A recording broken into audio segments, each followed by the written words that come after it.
So it's funny how things come back around. I was thinking about how in the early 2000s, I was working at Hewlett-Packard, and I worked remote. And I never went into an office. I think the office was in California somewhere, right? And I was thinking how when we would have to interview people, there were certain questions that would assess their capability of being working at home, because it wasn't a thing. It wasn't popular. It wasn't even known. It wasn't even talked about. And you know how bell bottoms came back? That's how I feel about remote working. Now I know because of the pandemic things have changed and all of that, but now it's just out there. And thinking about that and how things are cyclical, meaning they come back, I wanted to talk about one of the things, and I'll tap into the other things on another video. One of the things that you should be mindful of when you're either interviewing or you're proposing to your boss or your senior leadership, how you want to be 100% remote. And that is through communication, effective communication. And it may seem simple, it may seem like, oh, I do that and other things, but here's one thing, I don't want you to get too comfortable.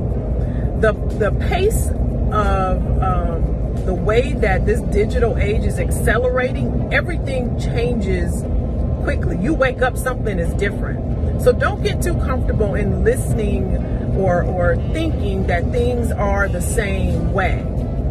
The way that we applied to jobs a century ago is how some people are still thinking you should be doing that today.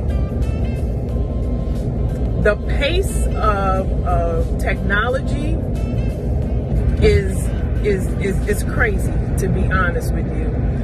So let's talk about communicating. So there's something called, write this down, there's something called digital misunderstanding or digital miscommunication. And basically it's about, you know how you could text somebody and you feel like there's a tone in the text, or what did they mean by that? This is something that I've seen here recently that one particular company is assessing people on, or candidates on, I should say. And how they assess candidates on that is how do you communicate your tasks? How do you communicate your deliverables, your deadlines, or your progress, right? How do you share with your team members what's going on with the project, right? And they'll say it better than I'm saying it now, but I want you to be aware of this, that this question is assessing you on being in a solo environment, right? And if you don't have a good answer, the answer is probably either you're not going to get the job, or no, you can't work 100% remotely. So they want to know how you communicate. How do you communicate your deadlines and your deliverables, right? How do you share your work that you're doing? How do you keep your leadership updated on your progress, right? These are some of the things that you should be mindful of as it relates to wanting to be 100% remote. So I wanted to share that. I'll tap into some other things on another video, but don't take for granted when you're interviewing or talking to, like I said, your boss about the potential of a hybrid work, a couple days at home or working with whatever.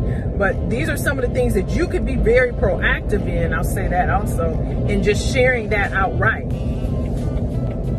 Right? Even in an interview, you could be proactive in saying, this is how I communicate. And talk about if you worked with cross-functional teams. Maybe you had a team in the UK and one in China and one in New York. How did you communicate? How did you ensure everyone was on the same page? While you sleep and they up, how did you all communicate with each other? These are things that you want to be very mindful of, because you'll walk into an interview or walk into your boss's office and they're going to hit you with that, and you won't be prepared. So I want you to be prepared for that. All right. I'm out of here.